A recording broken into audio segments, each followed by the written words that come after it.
Hello welcome to chemistry tool. कैसे हैं आप लोग? सो देखिए, इस पर्टिकुलर वीडियो में हम बात करेंगे मैग्नेटिक प्रॉपर्टीज के बारे में। यानी मैग्नेटिक प्रॉपर्टीज हम डी ब्लॉक एलिमेंट्स और एफ ब्लॉक एलिमेंट्स का कंबाइन करके पढ़ेंगे। ना ये जो वीडियो होने वाला है, ये अगर आप CSIR नेट की तैयारी कर रहे हो या गेट की तैयारी कर रहे हो या IIT जैम TAFR कोई भी कॉम्पिटेटिव एग्जाम की तैयारी कर रहे हो, इवन इंक्लूडिंग अगर मैं आपसे कहूँ IIT JEE नीट की भी तैयारी कर रहा हूँ, तो भी आपके लिए बहुत इंपॉर्टेंट है ना। बहुत बार हम बड़ा कंफ्यूज हो जाते हैं मैग्नेटिक प्रॉपर्टीज को लेकर, और एक ना एक क्वेश्चन आपको किसी ना किसी कॉम्पिटेटिव एग्जाम में मैग्नेटिक प्रॉपर्टी से रिलेटेड मिलेगा ही मिलेगा।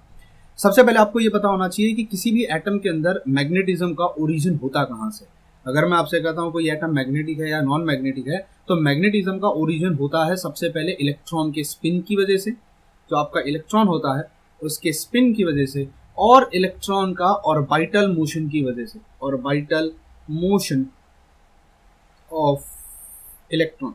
सी बेसिकली अगर आप मैग्नेटिज्म को समझने की कोशिश करो, जो मैग्नेटिज्म है, ये मैग्नेटिज्म और आपका इलेक्ट्रिक फील्ड एक दूसरे के साथ कहीं ना कहीं लिंक्ड है। इसीलिए आप लोगों ने एक वर्ड सुना होगा, electromagnetic waves. Electric and magnetic field एक दूसरे के साथ लिंक्ड होता है। याद रखना, कहीं पर भी अगर कोई इलेक्ट्रिक चार्ज मूव करता है, एक मूविंग इलेक्ट्रिक चार्ज हमेशा एक मैग्नेटिक फील्ड प्रोड्यूस करता है। ये स्टेटमेंट हमेशा याद रखना। मूविंग इलेक्ट्रिक फील्ड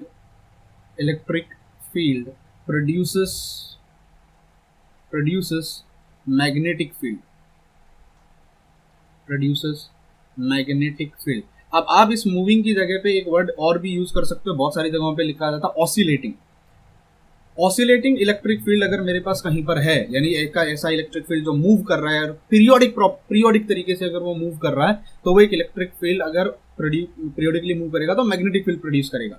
अब हमारा जो इलेक्ट्रॉन होता है उसके ऊपर एक नेगेटिव चार्ज होता है, और चार्ज अगर मूव करता है, इलेक्ट्रिक फील्ड का मतलब होता है चार्ज एक तरीके से। नाउ वी ऑल नो कि हमारा जो इलेक्ट्रॉन होता है उसके ऊपर एक नेगेटिव चार्ज होता है। इलेक्ट्रॉन दो टाइप के मोशन दिखाता है। सबसे पहला मोशन दिखाता है कि वो अपनी जगह पे खड़ा होकर स्पिन करता है। अब उसके स्पिन मोशन की वजह से, क्योंकि उसके ऊपर इलेक्ट्रिक चार्ज है और वो इलेक्ट्रिक चार्ज स्पिन कर रहा है, वहां पे मैग्नेटिक फील्ड प्रोड्यूस हो जाता है। इसका जो टॉप होगा, अगर वो क्लॉकवाइज स्पिन कर रहा है, इसके टॉप पे यहाँ पे साउथ पोल प्रोड्यूस होता है और इसके बॉटम में यहाँ पे नॉर्थ पोल प्रोड्यूस होता है। तो पहला मैग्नेटिज्म का जो ओरिजिन है वो इलेक्ट्रॉन के स्पिन की वजह से। दूसरा, अगर वो न्यूक्लियस के इर्द गिर्द ऑर्बिट में घूमता है, जिसको हम ऑर्बिटल कंट्रीब्यूशन कहते हैं, तो वो ऑर्बिट में अगर गोल गोल इस तरीके से घूमेगा, तो भी वो एक इलेक्ट्रिक फील्ड, एक मैग्नेटिक फील्ड प्रोड्यूस करेगा, क्योंकि वो एक इलेक्ट्रिक फील्ड है जो कि वहां पे सर्कुलर मोशन कर रहा है। तो यहाँ पे मैं कह सकता हूँ कि कोई भी एटम मैग्नेटिज्म किसी भी एटम के अंदर अगर होता है, तो वो दो रीजंस की वजह से होता है, इलेक्ट्रॉन का स्पिन करना और उसका ऑर्बिटल मोशन करना। इसीलिए अगर मैं कभी कल को तुमसे पूछूं कि किसी चीज के अंदर मैग्नेटिज्म है या नहीं है, तो हमारे पास दो कंट्रीब्यूशन आते हैं। एक हमारे पास स्पिन का कंट्रीब्यूशन आता है और दूसरा हमारे पास ऑर्बिटल कंट्रीब्यूशन आता है। अब ये तो एक सिंगल इलेक्ट्रॉन की बात होगी। जैसे मान लीजिए अगर 3-4 अनपेयर्ड इलेक्ट्रॉन होते, तो 3-4 सिंगल इलेक्ट्रॉन होते, तीनों चारों सिंगल इलेक्ट्रॉन स्पिन कर रहे होते, एज वेल एज वो ऑर्बिटल मोशन भी कर रहे होते। तो अगर मुझे ओवरऑल मैग्नेटिक फील्ड पता करना हो, अब देखो यहाँ पे भी ना बहुत कॉम्प्लिकेशंस आ सकते हैं। कैसे? मान लीजिए आपका इलेक्ट्रॉन जो है वो इस तरीके से स्पिन कर रहा है, इस तरीके से, तो इसका जो साउथ पोल है वो कहाँ पर है? ऊपर की तरफ है। और वो जो ये वाला मोशन कर रहा है, ये ऑर्बिटल मोशन भी एक साथ कर रहा है। It's doing the orbital motion in a similar way. तो अब उसका ऑर्बिटल मोशन की वजह से भी जो इसका साउथ पोल प्रोड्यूस होगा, वो कहाँ पर होगा? वो ऊपर की तरफ इस तरीके से साउथ पोल प्रोड्यूस होगा। अगर वो, देखो याद रखना, क्लॉकवाइज अगर वो घूमता है, तो जो थंब आपका रिप्रेजेंट करता है वो साउथ पोल रिप्रेजेंट करता है। मुझे पता है आप में से बहुत सारे लोग फिजिक्स पढ़ के आए हो और आप सोच रहे होगे सर क्लॉकवाइज तो राइट हैंड थंब रूल में तो नॉर्थ पोल ऊपर आता था, पर वो इलेक्ट्रिक करंट के लिए होता था, जहां पॉजिटिव चार्ज से हम डील करते थे। ये नेगेटिव चार्ज है तो अपोजिट हो जाएगा। अब मैं इस थ्योरी पे नहीं जाना चाहता, ठीक है, नॉर्थ पोल ही क्यों आया, साउथ पोल ही ऊपर क्यों आया, उस पर हम बाद में कभी डिस्कस करेंगे। बट फिलहाल ये याद रखना है कि अगर इलेक्ट्रॉन क्लॉकवाइज घूमता है, आपका फिंगर्स अगर उसके मोशन को डायरेक्ट करते हैं, तो आपका जो थंब होगा वो साउथ पोल रिप्रेजेंट करता है। अगर इलेक्ट्रॉन का स्पिन मोशन और ऑर्बिटल मोशन अगर एक ही डायरेक्शन में है, तो देखो ओवरऑल मैग्नेटिक मूवमेंट ऊपर की तरफ बहुत ज्यादा डेवलप हो जाएगा। अब इमेजिन करो अगर ऐसा सिचुएशन हो जाता कि आपका इलेक्ट्रॉन ऐसे ना घूम के, आपका इलेक्ट्रॉन अगर एंटी क्लॉकवाइज घूम रहा होता, तो इलेक्ट्रॉन के स्पिन की वजह से जो मैग्नेटिक मूवमेंट प्रोड्यूस हो रहा है वो इस तरीके से प्रोड्यूस हो रहा है, साउथ ऊपर है और नॉर्थ नीचे है। लेकिन clockwise, anti clockwise orbital moment की वजह से अब वो ऐसे घूम रहा है, न्यूक्लियस के इर्द गिर्द अगर ऐसे घूमेगा, तो उसका मैग्नेटिक मोमेंट इस डायरेक्शन में प्रोड्यूस, मतलब साउथ पोल उसका नीचे होगा और नॉर्थ पोल ऊपर की तरफ होगा। So see, this is how complication start. आपने अगर कोऑर्डिनेशन केमिस्ट्री पढ़ी होगी, कोऑर्डिनेशन केमिस्ट्री में आप टर्म सिंबल्स के बारे में पढ़ते हो। आप लोगों ने पढ़ा होगा कैपिटल एल के बारे में, कैपिटल एस के बारे में, फिर आपने पढ़ा होगा जे के बारे में। ये टर्म सिंबल्स हम यूज करते हैं। इसकी थ्योरी में अभी फिलहाल नहीं पढ़ाना चाहता, पर मैं आपसे रिक्वेस्ट करूंगा अगर आप कोऑर्डिनेशन केमिस्ट्री कहीं पढ़े हो, आप प्लीज एक बार जाकर रिवाइज जरूर करना और समझने की कोशिश करना कैपिटल एल क्या होता है और कैपिटल एस क्या होता है। ठीक है, तो यहाँ से इतना मुझे समझ में आ गया कि मैग्नेटिज्म किसी भी एटम के अंदर दो रीजन की वजह से हो सकता है। एक स्पिन कंट्रीब्यूशन हो सकता है और दूसरा ऑर्बिटल कंट्रीब्यूशन हो सकता है। सी अब आते हैं मैग्नेटिक प्रॉपर्टी ऑफ लैंथेनाइड्स के बारे में ना। उससे पहले भी हम इन जनरल डिस्कस करेंगे। मैंने यहाँ पे कुछ नोट्स बना दिए आप लोगों के लिए, कैसे इलेक्ट्रॉन है अगर इस तरीके से मूवमेंट कर रहा है तो ऊपर साउथ पोल होगा, और अगर ये ऑर्बिटल मोशन भी कर रहा होगा, इनकेस मान लीजिए अगर ये ऑर्बिटल मोशन भी करेगा तो भी इसका ऊपर की तरफ क्या प्रोड्यूस होगा, ऊपर की तरफ साउथ पोल प्रोड्यूस होगा और नीचे की तरफ नॉर्थ पोल प्रोड्यूस होगा। अब जब भी कोई दो इलेक्ट्रॉन एक साथ होते हैं, जब दो इलेक्ट्रॉन, हमने बहुत बार देखा होगा हम ऑर्बिटल फिलिंग करते हैं, जब ऑर्बिटल फिलिंग में हम दो इलेक्ट्रॉन्स को ऐसे रिप्रेजेंट करते हैं। ये दो एरोस क्या रिप्रेजेंट करती हैं? बेसिकली ये दो एरो ये रिप्रेजेंट करती हैं कि दो इलेक्ट्रॉन पैड है। अगर एक इलेक्ट्रॉन क्लॉकवाइज स्पिन कर रहा है, आप लोगों ने प्लस हाफ के बारे में पढ़ा होगा, आपने spin quantum number minus half के बारे में पढ़ा होगा। अगर एक इलेक्ट्रॉन क्लॉकवाइज कर रहा है, अगर उसको आपने प्लस हाफ नंबर दे दिया, तो दूसरा अगर एंटी क्लॉकवाइज कर रहा है, आपने उसको माइनस हाफ दे दिया है। इसका साउथ इसका नॉर्थ एक दूसरे को अट्रैक्ट कर लेगा, इसका नॉर्थ इसका साउथ एक दूसरे को अट्रैक्ट कर लेगा। अब ये जो पेयर ऑफ इलेक्ट्रॉन है ये एक्सटर्नल मैग्नेट के साथ इंटरेक्ट नहीं करेगा। सी एक्सटर्नल मैग्नेट के साथ वही इलेक्ट्रॉन इंटरेक्ट करता है जो सिंगल होता है। अब इसका भी मैं रीजन या लॉजिक बता देता हूँ। सी इमेजिन कर लीजिए, ये सब मैं इरेज कर रहा हूँ। इमेजिन कर लीजिए मेरे पास इस तरीके से एक एक्सटर्नल नॉर्थ पोल है और यहाँ पर एक एक्सटर्नल साउथ पोल है। मान लीजिए मेरे पास सिर्फ एक सिंगल इलेक्ट्रॉन था। अगर आपने मेरा एनएमआर कहीं पे पढ़ा होगा तो आपको समझ में आएगा। और अगर वो इस तरीके से स्पिन कर रहा होगा, ऊपर की तरफ साउथ पोल, नीचे की तरफ नॉर्थ पोल है। अब वहीं पे मान लीजिए ऑन दी कॉन्ट्ररी दो इलेक्ट्रॉन इस तरीके से प्रेजेंट है और वो इस तरीके से एंटी क्लॉकवाइज स्पिन में एक दूसरे के साथ अरेंज है। इसका साउथ ऊपर होगा, इसका नॉर्थ नीचे होगा, इसका साउथ नीचे होगा, इसका नॉर्थ ऊपर होगा, and they will be interacting with each other. अब ऐसे दो इलेक्ट्रॉन जो कि पैड हैं और ऐसा एक इलेक्ट्रॉन जो कि सिंगल है, अगर उनको नॉर्थ और साउथ के बीच में लाके रख दिया जाए, यू नो यहाँ पे क्या होगा, ये वाला जो पैड इलेक्ट्रॉन है उसको एक्सटर्नल मैग्नेटिक फील्ड के साथ कोई लेना देना नहीं है। See we all know magnetic force of line जो होती है वो नॉर्थ से शुरू होती है और वो साउथ की तरफ जाती है। इस तरीके से वो नॉर्थ से शुरू होंगी और वो इस तरीके से साउथ की तरफ जाएंगी। आपने बीच में एक ऐसा पैर ऑफ इलेक्ट्रॉन्स को रख दिया है जिसका नॉर्थ और साउथ एक दूसरे के साथ एंगेज्ड हो चुका है। अब उसको एक्सटर्नल मैग्नेटिक फील्ड के साथ कोई लेना देना नहीं है। लेकिन ऑन दी कॉन्ट्ररी अगर आप एक ऐसा इलेक्ट्रॉन रखते हो जो सिंगल है, अब ये सिंगल इलेक्ट्रॉन क्या करेगा, ये सिंगल इलेक्ट्रॉन खुद को ओरिएंट कर लेगा और खुद को घूम जाएगा और इस तरीके से घूम जाएगा, देखिए इस तरीके से, और ऐसे स्पिन करने लगेगा। जब वो ऐसे स्पिन करेगा, इसका साउथ पोल यहाँ आ जाएगा, इसका नॉर्थ पोल यहाँ आ जाएगा। अब आपको ऐसा लगेगा जैसे सारी मैग्नेटिक फोर्स ऑफ लाइन जो यहाँ से निकल रही थी वो इसके साउथ की तरफ आ गई है। सारी मैग्नेटिक फोर्स ऑफ लाइन जो यहाँ से निकल रही थी वो इसके साउथ की तरफ इस तरीके से डायरेक्ट हो चुकी है, इलेक्ट्रॉन के साउथ की तरफ ऐसे डायरेक्ट हो चुकी है। और यहाँ से मैग्नेटिक फोर्स ऑफ लाइन जो थी वो इस तरीके से जा चुकी है।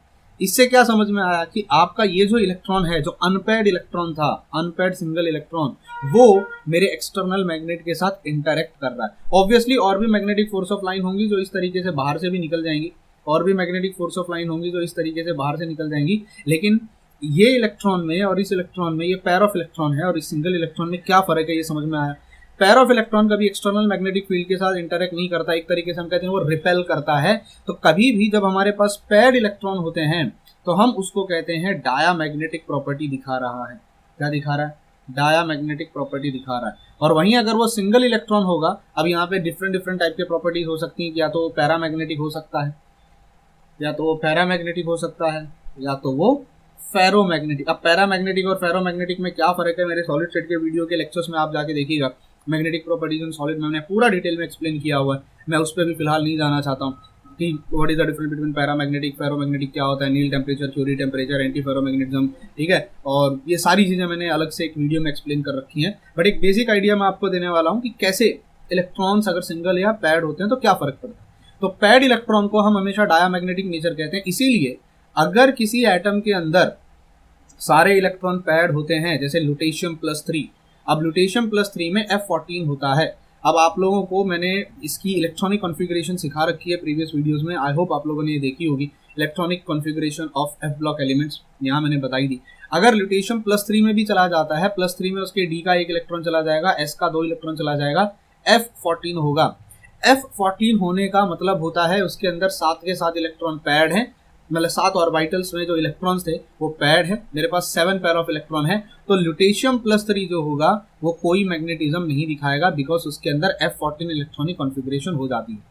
लेंथेनम 3+ और सीरियम +4, लेंथेनम और सीरियम की अगर बात करें, आप लोगों ने इलेक्ट्रॉनिक कॉन्फ़िगरेशन देखो लेंथेनम और सीरियम का, अगर लेंथेनम +3 ऑक्सीडेशन स्टेट में जाता है तो इसका ये इलेक्ट्रॉन निकल जाएगा, ये इलेक्ट्रॉन निकल जाएगा, कोई इलेक्ट्रॉन ही नहीं है। अब अगर कोई इलेक्ट्रॉन ही नहीं है अनपेड, क्योंकि F में तो उसके 0 होता है, तो ये भी कोई मैग्नेटिज्म नहीं दिखाएगा। सीरियम अगर +4 ऑक्सीडेशन स्टेट में जाता है, मैं +3 की बात नहीं कर रहा हूँ, सीरियम का, लेंथेनम का +3, ल्यूटेशियम का +3, पर सीरियम का +4, हम लोगों ने पढ़ा है कि सीरियम जो होता है +4 केमिस्ट्री दिखाता है, एक्वियस केमिस्ट्री काफी स्टेबल केमिस्ट्री दिखाता है। तो अगर सीरियम +4 में जाता है यानी उसका D का ये इलेक्ट्रॉन निकल जाता है, 2 इलेक्ट्रॉन यहाँ से निकल जाते हैं और 1 इलेक्ट्रॉन अगर यहाँ से निकल जाता है, यानी वो भी पूरी तरीके से अगर खाली हो जाता है तो भी वो कोई मैग्नेटिक प्रॉपर्टी, सीरियम +3 में अगर होगा तो मैग्नेटिक प्रॉपर्टी दिखाएगा। तब क्यों दिखाएगा? क्योंकि तब ये इलेक्ट्रॉन तो बाहर निकल जाएंगे पर F में 1 इलेक्ट्रॉन प्रेजेंट रहेगा। मैं +4 की बात कर रहा हूँ क्योंकि सीरियम के सोल्यूशन मोस्टली +4 ऑक्सीडेशन स्टेट में पाए जाते हैं और सीरियम +4 एक स्टेबल एक्वियस केमिस्ट्री हमें दिखाता है। तो ये लेंथेनम +3 और सीरियम +4 में F0 इलेक्ट्रॉनिक कॉन्फ़िगरेशन वजह की होने की वजह से वो भी कोई मैग्नेटिक प्रॉपर्टी नहीं दिखाएंगे। ल्यूटेशियम में F14 होने की वजह से भी कोई मैग्नेटिक प्रॉपर्टी नहीं दिखाएगा। Hence these elements do not have unpaired electron and therefore they are diamagnetic. अब आई होप आपको ये मैग्नेटिक डायग्राम समझ में आ गया होगा, इससे मैं क्या रिप्रेजेंट करना चाहता हूँ। अब यार मैग्नेटिक प्रॉपर्टीज अगर मुझे कैलकुलेट करनी है, कितना मैग्नेटिक फील्ड जनरेट हुआ है, साउथ पोल कितना है, नॉर्थ पोल कितना है, बहुत स्ट्रॉन्ग है या बहुत वीक है, उसको कैलकुलेट करने का यूनिट होता है जिसको मैग्नेटिक मोमेंट कहते हैं, जिसको म्यू के साथ रिप्रेजेंट किया जाता है। नाउ वी ऑल नो कि मैग्नेटिक मोमेंट को कैलकुलेट करने के 2 फैक्टर हो सकते हैं, एक तो ऑर्बिटल मोशन, दूसरा स्पिन मोशन। तो हमारे पास एक फॉर्मूला है, that formula says that mu S + L यानी स्पिन मोशन भी और ऑर्बिटल मोशन भी अगर मैं ऐड कर दूं किसी भी एटम के अंदर तो फॉर्मूला निकल के आता √4 time S of S+1 plus L of L+1। अभी ये क्वांटम से निकाला गया फॉर्मूला है, please do not ask me ये फॉर्मूला कहाँ से आया, ठीक है। We are not interested in the derivative part of this formula, कहाँ से कैसे निकला, आप ये क्वांटम में पढ़ोगे आपको अच्छे से समझाया जाएगा। और इसका यूनिट होता है बोहर मैग्नेटॉन। क्या होता है? Bohr magneton. सो ये फॉर्मूला हम यूज करेंगे ना। प्रॉब्लम क्या है कि इस फॉर्मूले में 2 चीजें आपको दिख रही हैं, पहला तो दिख रहा है S और दूसरा आपको दिख रहा है L। How do you calculate S और L? वैसे तो इसको कोऑर्डिनेशन केमिस्ट्री में सिखाया जाता है, लेकिन अगर मुझे S को कैलकुलेट करना और L को कैलकुलेट करना सीखना हो तो एक बेहतरीन एग्जांपल ले लेते हैं। मान लीजिए Fe+2 मेरे पास है। अगर Fe+2 को देखो तो उसका electronic configuration, outer electronic configuration 3d6 होता है। वैसे तो 4s2 भी होता है, लेकिन +2 में है तो 4s में कितना हो जाएगा 0, 4p में कितना हो जाएगा 0, 4d में कितना हो जाएगा 0। But we are not concern with this part, हमको 3d6 से लेना देना। अब 3d6 का मतलब 5 ऑर्बिटल होंगी d में, 5 ऑर्बिटल में 6 इलेक्ट्रॉन भर दो, 2 तो पैर हो जाएंगे, बाकी के 4 जो होंगे वो अनपैड होंगे। इसका सीधा मतलब है कि यहाँ पे मैग्नेटिक प्रॉपर्टी आएगी। अब सबसे पहले कैलकुलेट करते हैं S को कैसे कैलकुलेट करना। सी वी ऑल नो, अगर मेरे पास कहीं पर भी एक सिंगल इलेक्ट्रॉन लिखा होता है हम उसको +½ के साथ रिप्रेजेंट करेंगे, और अगर कहीं पे इस तरीके से इलेक्ट्रॉन, या तो इसको आप ऐसे रिप्रेजेंट कर लो या तो आप इसको पूरा एरो बना दो, क्या ही फर्क पड़ता है, बहुत बार हम ऐसे, तो हम इसको -½ के साथ रिप्रेजेंट करें, ठीक है। अब मेरे पास यहाँ पे देखो ये 2 इलेक्ट्रॉन तो पैड हो गए। अब अगर ये 2 इलेक्ट्रॉन पैड हो गए तो क्या हो जाएगा, +½ और -½ +½ एक दूसरे को कैंसिल कर देगा। तो पैड इलेक्ट्रॉन जो होते हैं वो तो वैसे भी मैग्नेटिक फील्ड में कंट्रीब्यूट नहीं करते। हमने थोड़ी देर पहले देखा कि अगर पैड इलेक्ट्रॉन होंगे वैसे ही उनकी स्पिन एक दूसरे को कैंसिल कर देती है। तो we do not have to look at the paired electron. अब देखो हमारे पास 4 अनपैड इलेक्ट्रॉन है और चारों अनपैड इलेक्ट्रॉन का +½ यार इसको ऐसे लिखने की जगह मैं ऐसे लिख सकता हूँ, +½ into number of unpaid electron, ½ into number of unpaid electron. भाई 4 अनपैड इलेक्ट्रॉन है और चारों के चारों का +½ है, तो ½ into n represent number of unpaid electron. अब इन सबको ऐड कर दो तो मेरा आंसर कितना निकल के आएगा, यहाँ पे आंसर 2 निकल के आया, कैपिटल S मुझे मिल गया। तो basically what is capital S? सारे जितने भी स्मॉल s होते हैं, आई होप आपको पता होगा, इसको हम स्मॉल s कहते हैं। ये स्मॉल s है, जितने भी अनपैड इलेक्ट्रॉन है उनके स्मॉल s के वैल्यू को ऐड कर दो, आपको कैपिटल S मिल जाएगा। तो can I right this formula for calculating capital S? ये फॉर्मूला मेरा फॉर्मूला हो गया number of unpaid electron multiplied by ½ अब क्वेश्चन उठता है L कैसे कैलकुलेट करेंगे। सी वैसे तो कैपिटल L का मतलब होता है कि जितने भी एंगुलर मोमेंटम है, जितने भी इलेक्ट्रॉन्स का, उन सबको ऐड कर दिया जाए। अब एंगुलर मोमेंटम को हम रिप्रेजेंट करते हैं अजीमुथल क्वांटम नंबर से और उसको मैग्नेटिक क्वांटम नंबर ml से रिप्रेजेंट करते हैं। आई होप आप लोगों ने अगर थोड़ा बहुत एटॉमिक स्ट्रक्चर पढ़ा होगा तो आपको मालूम होगा कि अगर मान लीजिए इस तरीके से मेरे पास p ऑर्बिटल है, I hope p subshell, p मेरे पास क्या है, p सबशेल है। अब p सबशेल में मेरे पास एक px होता है, एक py होता है और एक मेरे पास pz होता है। इसका अजीमुथल क्वांटम नंबर निकल कर आता है 1। अब अगर अजीमुथल क्वांटम नंबर 1 है तो मेरे पास जो 3 सबशेल हैं उसमें मैग्नेटिक क्वांटम नंबर का वैल्यू ये तो 0 हो सकता है, या तो +1 हो जाएगा, ये -1 हो जाएगा। अब मैं रैंडमली लिख रहा हूँ कुछ भी, आप कुछ लोग ऐसे भी लिखते हैं, यहाँ -1 लिखते हैं और यहाँ पे +1 लिखते हैं नंबर लाइन के पॉइंट ऑफ व्यू से, बट उससे कोई फर्क नहीं पड़ता राइट नाउ। आप कैसे भी लिखो कोई फर्क नहीं पड़ने वाला, क्योंकि at the end of the day हमें मॉड लेना होता है। We will not go with the sign, हम मॉड लेंगे। तो ये -1 है, ये 0 है, ये +1 है। तो सिमिलरली अगर मैं यहाँ देखूँ, मेरे पास ये L का वैल्यू कितना हो जाएगा, यहाँ पे d ऑर्बिटल है, फॉर d ऑर्बिटल L का वैल्यू निकल के आता है 2, तो ml का वैल्यू कितना हो जाएगा 0 +1 +2 -1 -2। अब देखो यहाँ पे एक सिंपल सा लॉजिक समझो, जितने भी ml के वैल्यूज हैं उन सारे ml के वैल्यूज को आप ऐड कर दीजिए। तो पहले 2 इलेक्ट्रॉन के लिए -2 हो जाएगा, I have got -2, I have got -2, फिर ये -1 हो जाएगा, ये 0 हो जाएगा, +1 +2, तो 0 +1 +2। अब देखो यहाँ पे एक सिंपल सा लॉजिक आप समझो, ऐसे देखो, यहाँ का एक इलेक्ट्रॉन और यहाँ का एक इलेक्ट्रॉन कैंसिल हो जाएगा, बिकॉज ये -2 है तो +2 है, ये -1 और ये +1 कैंसिल हो जाएगा, ये 0 तो वैसे भी काउंट नहीं करता, तो सिर्फ एक ही इलेक्ट्रॉन होगा, यानी -2 आंसर निकल के आएगा। बट हमने क्या कहा, हम क्या लेंगे, हम मॉड लेंगे, तो कैपिटल L का आंसर कितना निकल के आएगा 2 आएगा। इसको हम ग्राउंड स्टेट टर्म सिंबल कहते हैं। ये जो भी हम कैलकुलेट कर रहे हैं ग्राउंड स्टेट में कर रहे हैं, कोई एक्साइटेशन यहाँ पर नहीं हुई है, कोई इलेक्ट्रॉन यहाँ से वहाँ नहीं गया है, everything is as per the ground state rule. हम जो नॉर्मल इलेक्ट्रॉनिक कॉन्फ़िगरेशन पढ़ते हैं, आई होप आप लोगों को पता होगा, हम एक्साइटेड स्टेट के बारे में भी पढ़ते हैं। तो यहाँ जो इलेक्ट्रॉन होगा वो यहीं के यहीं रहेगा। आप सबका ml का वैल्यूज कैलकुलेट करो, कैपिटल L का वैल्यू निकल के आया 2। अब सी अगर S और L आपको कैलकुलेट करने आ गया तो यहाँ से कोऑर्डिनेशन केमिस्ट्री का लिंक शुरू हो जाता है, जहाँ पे आप टर्म सिंबल्स निकालते हो। कैपिटल L का वैल्यू अगर 0 होता, 1 होता, 2 होता, 3 होता कैपिटल L का वैल्यू, तो इसको S स्टेट कहते, P कहते, D कहते, F स्टेट कहते, SPDF, capital S, capital P, capital D, capital F, ये टर्म सिंबल्स में चला जाता है। ठीक है, but we are not getting into the term symbol का पार्ट। हमारे लिए इंपॉर्टेंट पार्ट जो है वो है S कैलकुलेट करना और L कैलकुलेट करना, बिकॉज हमें मैग्नेटिक मोमेंट अगर निकालना है तो ये फॉर्मूला यूज करना पड़ता है। अब यहाँ एक ट्विस्ट है कहानी में। अब आपने डी ब्लॉक एलिमेंट्स पढ़ा होगा, डी ब्लॉक में आपके पास 3D सीरीज आती है, 4D सीरीज आती है, 5D सीरीज आती है। 3D सीरीज वो Sachin Tendulkar, very creative man, Feroz Shah Kotla में नीदरलैंड से कप जिताया, एंटायर कोऑर्डिनेशन केमिस्ट्री हम इसके बारे में पढ़ते हैं। सी प्रॉब्लम 3D सीरीज की ये होती है कि 3D सीरीज जब आप पढ़ते हो, जैसे फॉर एग्जांपल हम Fe को ले लेते हैं, Fe 3D सीरीज का एलिमेंट है, Fe का एटॉमिक नंबर 26 होता है। अगर इलेक्ट्रॉनिक कॉन्फ़िगरेशन लिखूं 1s2 हो जाएगा, 2s2 हो जाएगा, 2p6 हो जाएगा, 3s2 हो जाएगा। ठीक है, यहाँ पे लिखता हूँ 3s2 हो जाएगा, 3p6 हो जाएगा, और उसके बाद 4s2 में पहले जाएगा और फिर 3D में आएगा 6 इलेक्ट्रॉन, और फिर 4p आपका खाली होगा, 4d आपका खाली होगा, 4f आपका खाली होगा।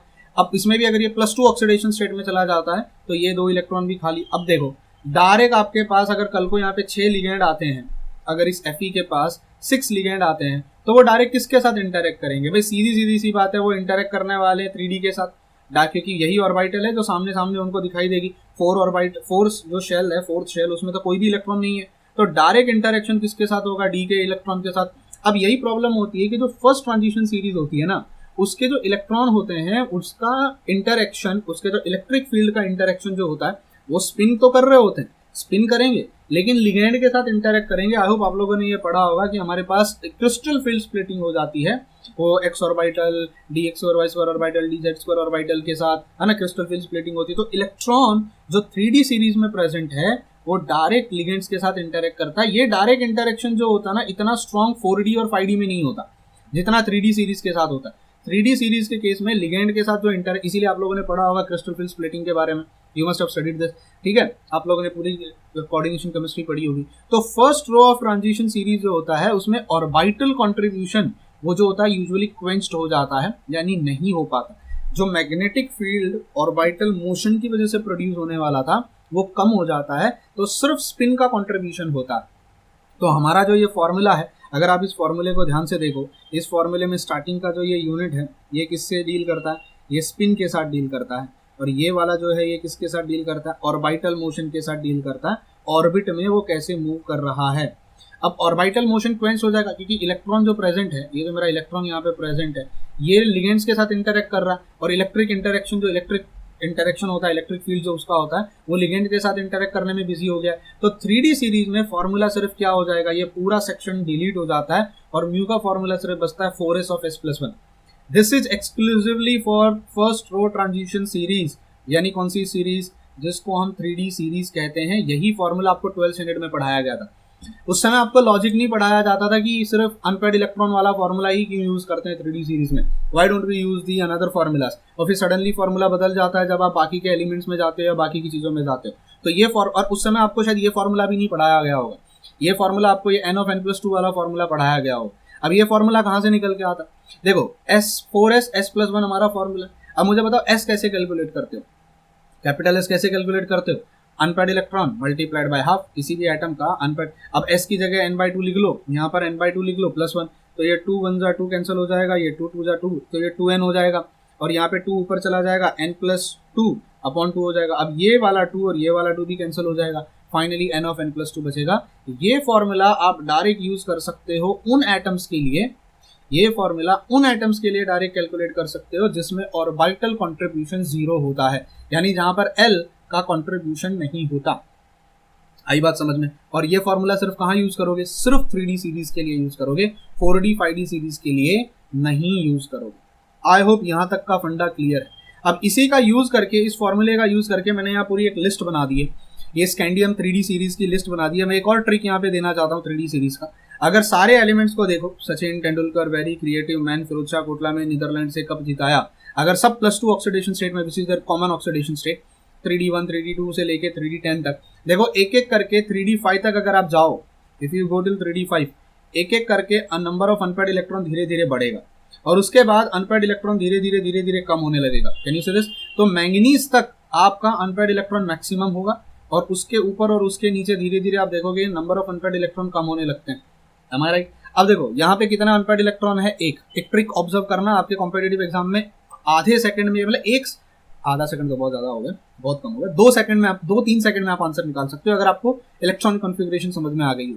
तो कुछ ज्यादा बोल दिया मैंने, ठीक है, एक्साइटमेंट में कभी कभी हो जाता है, ठीक है। तो अगर ये 3D वो यूट्यूब पे आजकल हो गया ना, 15 सेकंड में तुमको आंसर निकालना सिखाता हूँ, तो उसका इन्फ्लुएंस हो गया मेरे ऊपर थोड़ा सा, ठीक है। तो ये अगर मान लीजिए एक सिंगल इलेक्ट्रॉन है, n का वैल्यू 1 हो गया, 1+2 बिकॉज हमारा फॉर्मूला है n √n of n+2 का फॉर्मूला है हमारे पास। Number of unpaired electron substitute किया, और नंबर ऑफ इलेक्ट्रॉन सब्स्टिट्यूट करने के बाद √3 आया, √3 का वैल्यू 1.732 होता है, ये आपका बोहर मैग्नेटॉन, इसका आंसर निकल के आया। अच्छा, टिटेनियम में 2 अनपेड इलेक्ट्रॉन होते हैं, म्यू का वैल्यू 2 of 2+2, 2 2 जा 4, 4 2 जा 8, √8, आंसर 2.28 निकल के आया। इसका यूनिट बोहर मैग्नेटॉन आएगा, मैंने यूनिट नहीं लिखा है, बोहर मैग्नेटॉन हम सबको पता है। सिमिलरली अगर आप वेनेडियम पे जाओ, फिर क्रोमियम पे जाओ, एक चीज ऑब्जर्व करो, I really want you people to observe this thing. Unpaired electron कितना था, 1, म्यू का वैल्यू 1 पॉइंट में आया। अनपेड इलेक्ट्रॉन कितना है, 2, म्यू का वैल्यू 2 पॉइंट में आएगा। अनपेड इलेक्ट्रॉन कितना है, 3, म्यू का वैल्यू 3 पॉइंट में आएगा। 3 पॉइंट कितना आता है लेना देना नहीं है, पर 3 पॉइंट में आएगा। म्यू का अनपेड इलेक्ट्रॉन कितना है, अनपेड इलेक्ट्रॉन 4 है, म्यू का वैल्यू कितने में आएगा, 4 पॉइंट में। अनपेड इलेक्ट्रॉन कितने हैं, 5 है, म्यू का वैल्यू कितना आएगा, 5। बस इसके बाद तो फिर वो कार्बन कॉपी उल्टा चलता जाएगा, बिकॉज यहाँ पे फिर से 4 अनपेड इलेक्ट्रॉन हो जाएंगे, तो 4.89 फिर से रिपीट हो जाएगा। तो क्या लॉजिक समझ में आया? 3D सीरीज के एलिमेंट, ये उन बच्चों के लिए जो जेईई नीट की तैयारी कर रहे हैं या IIT JAM वैम की जो तैयारी कर रहे हैं कॉम्पिटिटिव एग्जाम की, अगर 3D सीरीज का कहीं पर एलिमेंट मिलता है तो उसका म्यू का value will be approximately equal to n, number of unpaired electron कितने हैं।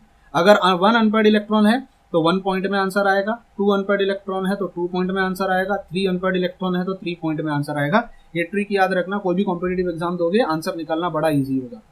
तो यहाँ पे हम कहानी खत्म करते हैं ट्रांजिशन सीरीज के बारे में, 3D सीरीज के बारे में। अब बात करते हैं हम लोग F block elements. See F block elements में प्रॉब्लम ये है कि आप नॉर्मल ये फॉर्मूला भी यूज नहीं कर सकते। एफ ब्लॉक एलिमेंट काफी कॉम्प्लिकेटेड है, ऑर्बिटल वहां पे इन्वॉल्व हो जाती है, तो वहां पर हमारे पास जो फॉर्मूला यूज होता है लेंथेनाइड्स और एक्टेनाइड्स के लिए, वो ये वाला फॉर्मूला यूज होता है। This is the formula that you use. Reason क्या होता है कि जब आप लेंथेनाइड्स पर चले जाते हो, जो L और S है, इसका आपस में यानी टोटल स्पिन क्वांटम नंबर और टोटल अजीमुथल क्वांटम नंबर, जो एंगुलर मोमेंटम हमने ऐड किया, ये भी एक दूसरे के साथ इंटरेक्ट करना शुरू कर देते हैं। यानी कैपिटल L का वैल्यू कितना है, capital overall magnetic moment because of orbital motion क्या है, overall magnetic moment because off spin motion क्या है, क्या वो एक दूसरे के अपोजिट में है, क्या वो एक दूसरे के साथ खड़े हुए हैं, ये सब भी मैटर करना शुरू कर देता है। तो जब आप लेंथेनाइड्स पर जाते हो तो L और S का भी इंटरेक्शन होता है। अगर आपने कहीं पे ये पढ़ा होगा कोऑर्डिनेशन केमिस्ट्री, तो आपने वहाँ पे LS इंटरेक्शन के बारे में जरूर पढ़ा होगा, LS इंटरेक्शन के बारे में। L+S हम कहीं पे यूज करते हैं, L-S कहीं पे। मैं उसकी थ्योरी पे अभी नहीं जाना चाहता, I really don't want to explain कि ये सब क्या होता है, इसका कोऑर्डिनेशन केमिस्ट्री में बाकायदा अलग से इलेक्ट्रॉनिक टर्म सिंबल जब आप पढ़ते हो तो इसको बाकायदा इसको एक बहुत अच्छा सा नाम वहाँ पे दिया जाता है। अब हम जब बात करते हैं लेंथेनाइड्स के बारे में, याद रखना ये फॉर्मूला होगा जब हम यहाँ पे यूज करेंगे। अब यहाँ पर एक हमारे पास आता है जी, एक हमारे पास नया टर्म सिंबल, एक नया सिंबल आ गया जे। अब जी को हम गायरोमेट्रिक रेशियो कहते हैं, इसके बारे में गायरोमैग्नेटिक रेशियो कहते हैं, इसके बारे में थोड़ी देर में मैं बताता हूँ, और जे के बारे में भी मैं आपको बताता हूँ। लेकिन उससे पहले सबसे बड़ी बात, लेंथेनम 0 में होता है, हाँ जी, तो इसका तो मैग्नेटिक मोमेंट ही नहीं होगा। ल्यूटेशियम प्लस 314 में होता है, इसका भी मैग्नेटिक मोमेंट नहीं होगा। गडोलिनियम प्लस 7 में होता है। अब अगर गडोलिनियम प्लस 7 में होता है तो आप इसका डायरेक्ट फॉर्मूला लगा सकते हो, म्यू वाला formula, that is this under root of, अरे अभी आप थोड़ी देर पहले कह रहे थे ये जे लगाना है, फिर आप डायरेक्ट ये स्पिन वाला फॉर्मूला लगा रहे हो। हाँ, इसका लॉजिक आप मुझे बताओगे n ऑफ n प्लस 2, इसका लॉजिक आप मुझे बताओगे जब ये वीडियो खत्म हो जाएगा उसके बाद, कि क्यों हम गडोलिनियम में डायरेक्ट स्पिन वाला फॉर्मूला लगा सकते हैं जिसमें कि F7 होता है, और इवन दो वो एक लेंथेनाइड का पार्ट है बट हम उसमें वो स्पिन वाला फॉर्मूला लगा रहे हैं, n of under root of n of n plus 2 वाला formula. Why is it possible, क्यों हम कर रहे हैं और क्यों, क्या रीजन है इसके पीछे। तो सबसे पहले स्टार्ट करते हैं लेंथेनाइड के मैग्नेटिक प्रॉपर्टीज के बारे में। अब देखिए, other lanthanides do not follow the simple rule. 4f electrons are well shielded from external field by the overlying 5s and 5p orbital. देखिए आपका जो 4f ऑर्बिटल होता है वो काफी अंदर की तरफ होता है, काफी अंदर की तरफ होता है। नाउ सिंस वो काफी अंदर की तरफ होता है, उसका स्पिन मोशन और उसका ऑर्बिटल मोशन पे लिगेंड का कोई फर्क नहीं पड़ता। मतलब स्पिन मोशन और लिगेंड का अपना इलेक्ट्रॉन का अपना ऑर्बिटल मोशन दोनों इंपॉर्टेंट होता है। Thus the magnetic effect due to motion of electron in its orbital is not quenched out। क्विंच का मतलब होता है सप्रेस होना या खत्म हो जाना। आपका ऑर्बिटल मोशन की वजह से जो मैग्नेटिक इफेक्ट आ रहा था वो क्विंच नहीं होता है। Thus the overall magnetic moment is due to spin and orbital motion both। और इसीलिए हमारे पास एक नया फॉर्मूला निकल कर, देखो ये कोई फॉर्मूला नया नहीं है, ये जो आप पुराना फॉर्मूला पढ़ रहे होते हैं ना, ये वाला, इसी का सिर्फ एक मॉडिफाइड वर्जन है। अब वो मॉडिफाइड वर्जन कैसे आया, कहाँ से आया, क्यों आया, we are not interested right now in that part, but हम इस फॉर्मूले को समझने की कोशिश करेंगे। And this also happens in 4D and 5D series. आपको मैंने ये भी बताया कि 4D 5D सीरीज में भी होता है कि वहाँ पे क्विंच नहीं होता, बट 4D 5D सीरीज में आप ये वाला फॉर्मूला डायरेक्ट यूज करो। ये वाला formula 4D and 5D series के लिए यूज कर सकते हो। ये वाला जो फॉर्मूला है ये सिर्फ 3D सीरीज के लिए यूज कर सकते हो। और ये जो मॉडिफाइड फॉर्मूला है ये आप 4F एंड 5F सीरीज यानी लेंथेनाइड्स एंड एक्टेनाइड्स के लिए यूज करोगे। तो बेसिकली हमारे पास 3 फॉर्मूले बनते हैं मैग्नेटिज्म में। तीनों फॉर्मूले आप अलग अलग कंडीशंस में यूज कर सकते हो। 3D सीरीज के लिए सिर्फ स्पिन वाला फॉर्मूला आएगा, 4D 5D सीरीज के लिए ये वाला फॉर्मूला यूज कर लो, और अगर आप लेंथेनाइड्स पे जाते हो तो आप ये वाला फॉर्मूला, लेंथेनाइड्स एंड एक्टेनाइड्स के लिए ये वाला formula. Now how do you use this formula, let's try to understand this. This formula is specially for 4F and 5F series यानी लेंथेनाइड्स एंड एक्टेनाइड सीरीज के बारे में। सबसे पहले आपको यहाँ समझना पड़ेगा कि यहाँ पे G का मतलब क्या होता है और J का मतलब क्या है। सी G को हम कहते हैं लैंडिस स्प्लिटिंग फैक्टर या इसको गायरोमैग्नेटिक रेशियो भी कहते हैं। How do you calculate G? G का फॉर्मूला होता है 1 प्लस, अब ये बड़ा कॉम्प्लिकेटेड फॉर्मूला होगा, इसको कैलकुलेट करना। नेट के पेपर में एक क्वेश्चन आता है, गेट के पेपर में भी आएगा, TIFR के पेपर में भी आएगा, सीख लेना कैसे सब्स्टिट्यूट करते हैं इसको। G will be equal to 1 plus bracket J into J plus 1 plus S into S plus 1 minus L of L plus 1 divided by 2 times J of J plus 1। अब S कैसे निकालते हैं, L कैसे निकालते हैं, ये तो हमने पढ़ा था। S निकालने का formula number of unpaired electron into half, L निकालने का जितना भी ml का वैल्यू है सबको ऐड कर दो। अगर S निकालना और L निकालना आपको आ गया, जो हमने थोड़ी देर पहले आयरन के एग्जाम्पल में देखा था कि कैसे L निकालते हैं और कैसे S निकालते हैं, उसके बाद क्वेश्चन उठता है J कैसे निकालें। देखो मैंने आपसे क्या कहा, जब आप 4F इलेक्ट्रॉन पे चले जाते हो तो ऑर्बिटल मोशन और स्पिन मोशन का इंटरेक्शन इंपॉर्टेंट है। क्या वो दोनों एक ही डायरेक्शन में है, क्या वो दोनों अपोजिट डायरेक्शन में है, या तो L प्लस S होगा या तो L माइनस S होगा। ऑर्बिटल कॉन्ट्रीब्यूशन और स्पिन कॉन्ट्रीब्यूशन एड ऑन हो जाएगा, या तो ऑर्बिटल कॉन्ट्रीब्यूशन और स्पिन कॉन्ट्रीब्यूशन एक दूसरे को माइनस कर देगा। कब कब होगा, अगर वो लेस देन हाफ फील्ड है ऑर्बिटल आपके पास, अगर आपके पास कोई ऐसा एटम है जिसका F orbital less than half field है तो J जो होगा, L प्लस S जो होगा उसको हम J कहते हैं। जो J होगा वो L प्लस यानी L का वैल्यू और S का वैल्यू को ऐड करने के बाद J का वैल्यू मिलेगा। अगर मोर देन हाफ फील्ड है तो L माइनस S आ जाएगा आपके पास, this will be the value more than half field के लिए L माइनस। अब ये याद रखना, ये बहुत इंपॉर्टेंट है। मैंने नोटिस किया है 90% बच्चे जो होते हैं इस पार्ट को भूल जाते हैं।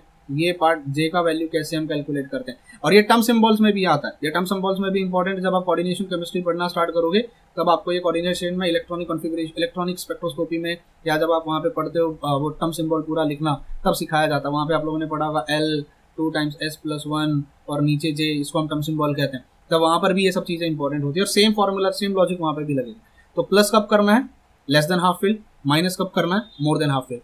जी का value 1 plus J of J plus 1 S of S plus 1 minus L of L plus 1 2 times J of J plus 1। सी मेरे पास है अर्बियम 3 प्लस। अब अगर आप अर्बियम को देखो तो जेनॉन की इलेक्ट्रॉनिक कॉन्फ़िगरेशन 4f11 आता है, 5d में 0 हो जाता है, 6s में 0 हो जाता है, यानी उसके f में 11 इलेक्ट्रॉन्स हैं। अब f में कितने होते हैं, 7 सबशेल्स होते हैं, 7 ऑर्बिटल्स होते हैं। तो मैं सबसे पहले इसका ml का वैल्यू लिख लेता हूँ, magnetic quantum number.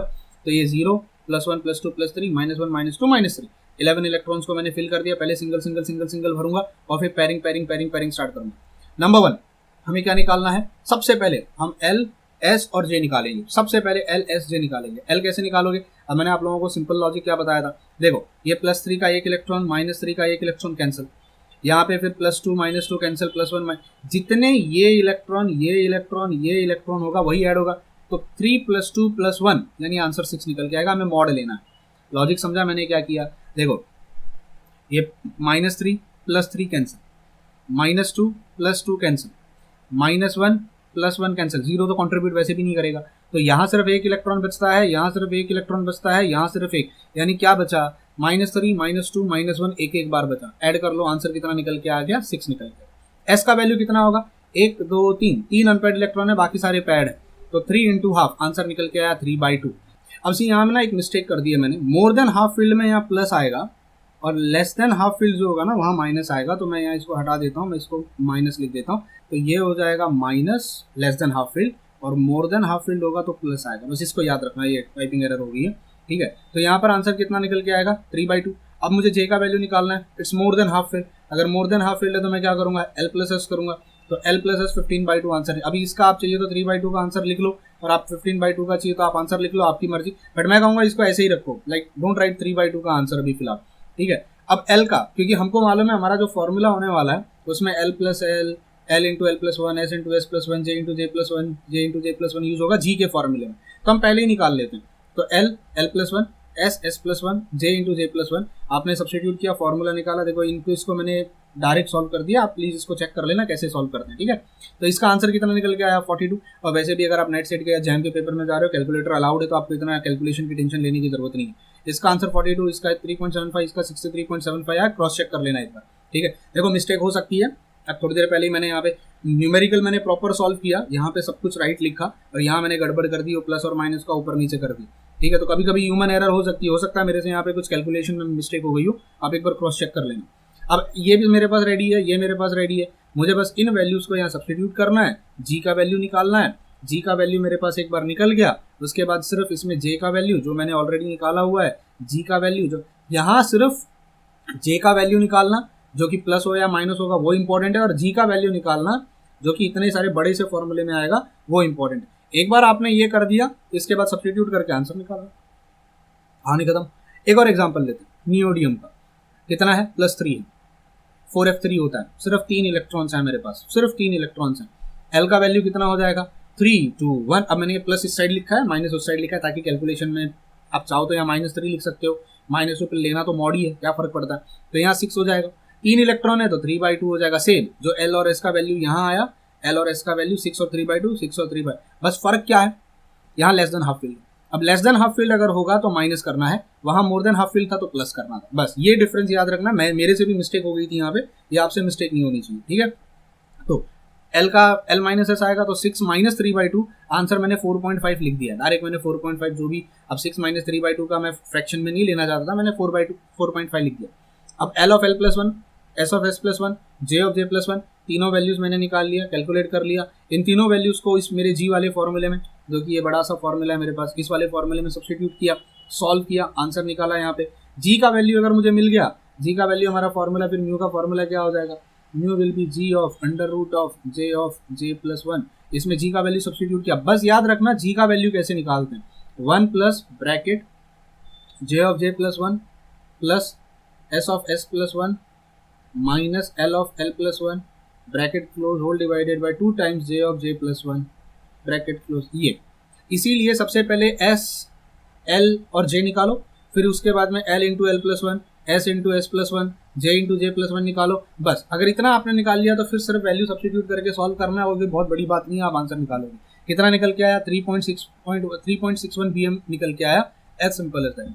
Last and but not the least that is gadolinium, जो मैंने आपसे सवाल पूछा था जाते जाते कि गैडोलिनियम के केस में आप डायरेक्ट F7 लिख सकते हो। F7 है डायरेक्ट, ये म्यू वाला फॉर्मूला जो स्पिन ओनली फॉर्मूला है ये यूज कर सकते हो। क्यों? अब इसका लॉजिक आपको अब समझेगा। क्या लॉजिक है इसका गैडोलिनियम में?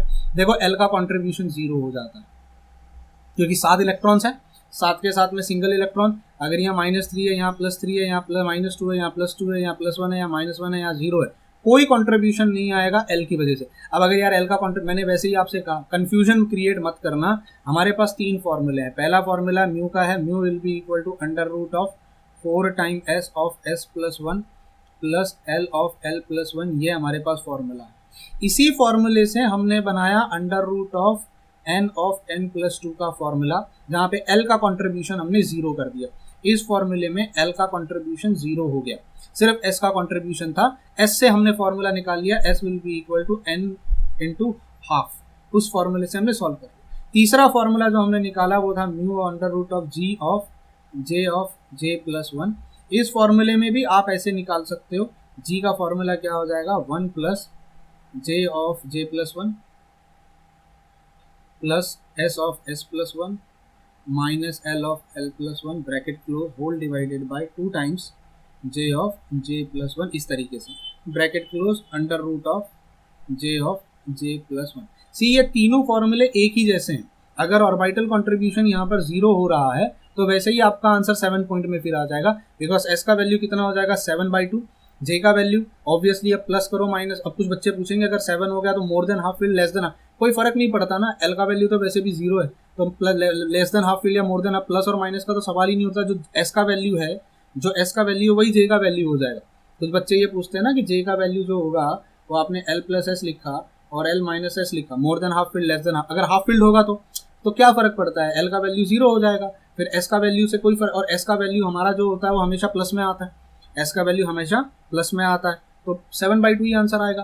अब l का कंट्रीब्यूशन देखो ये 0 हो गया, यहाँ पे सिर्फ s और j का वैल्यू बचा, ये 0। आप आंसर देखो g का वैल्यू 2 निकल के आया, सब्स्टिट्यूट कर लो, आंसर 7.9593 आया। 7 था, 7 पॉइंट में answer. So this is as simple as that. अगर आपके पास, इसीलिए मैंने स्टार्टिंग में ये हिंट लिख दिया, गैडोलिनियम के केस में आप डायरेक्ट ये फॉर्मूला लगा सकते हो क्योंकि आपका आंसर 7.9 ये फॉर्मूले से भी आ रहा है और 7.9 अगर आप देखो इस फॉर्मूले से भी वही निकल के आ रहा है। उम्मीद करता हूँ इस पर्टिकुलर वीडियो से बहुत कुछ इंपॉर्टेंट मैंने सिखाया है। ट्रस्ट मी, अगर आप IIT जैम तो ठीक है, पर अगर आप CSIR नेट गेट और टिफर की तैयारी कर रहे हो, एक ना एक क्वेश्चन आपको भगवान करे हर साल आए, बट किसी न किसी ईयर में, क्योंकि नेट का पेपर तो साल में 2 बार होता है, तो दोनों अटेम्प्ट में ना एक बार आपको ये क्वेश्चन जरूर मिलेगा।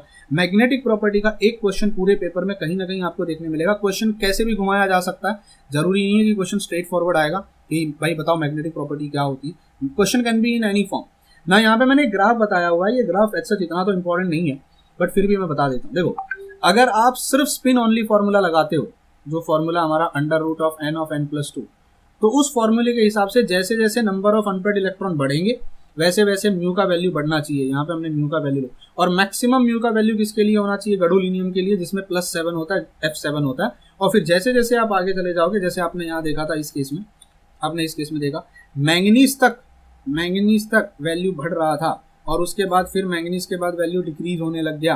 क्यों? क्योंकि आप देखो इसका भी ग्राफ अगर आप बनाओगे मैंगनीज से यहाँ से लेके यहाँ तक, तो मैग्नेटिक प्रॉपर्टी बढ़ा और फिर डिक्रीज हो गया। मैंगनीज पे मैग्नेटिक मोमेंट सबसे हाई था क्योंकि नंबर ऑफ अनपेयर्ड इलेक्ट्रॉन सबसे ज्यादा थे।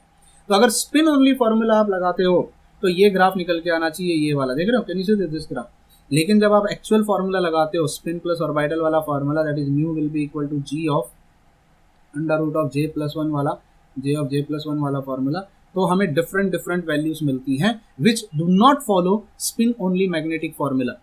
रीजन क्या है भाई? हम सबको पता है, वहाँ पे आपका जो L और S का पेयरिंग होता है, या तो L प्लस एस या तो L माइनस 1, J का वैल्यूज अलग अलग हमारे पास निकल के आता है। इस वजह से जो ग्राफ आता है ये इस तरीके से डिफरेंट ग्राफ हमारे पास निकल के आता है। उम्मीद करता हूँ आपको ये ग्राफ तो वैसे नेट के लिए इंपॉर्टेंट है, CSIR नेट के लिए, और वैसे ही ग्राफिकल क्वेश्चन पूछा नहीं जाता, इतना हमें ग्राफ दिया होगा।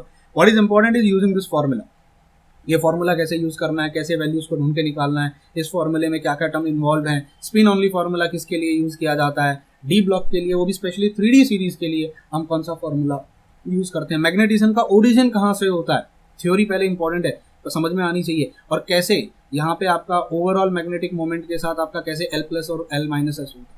तो I hope this video will be really useful. अगर आपको ये वीडियो अच्छा लगा हो, अगर आप यूट्यूब पे देख रहे हो स्पेशली इस वीडियो को, तो प्लीज़ इसको शेयर करो यार, और मैक्सिमम लोगों तक बताओ, और मुझे कमेंट करके बताना कि how did you find this video, आपको कैसा लगा ये video, was this content really good? This will really help you in most of the competitive exams. Well then, bye bye, take care and God bless you.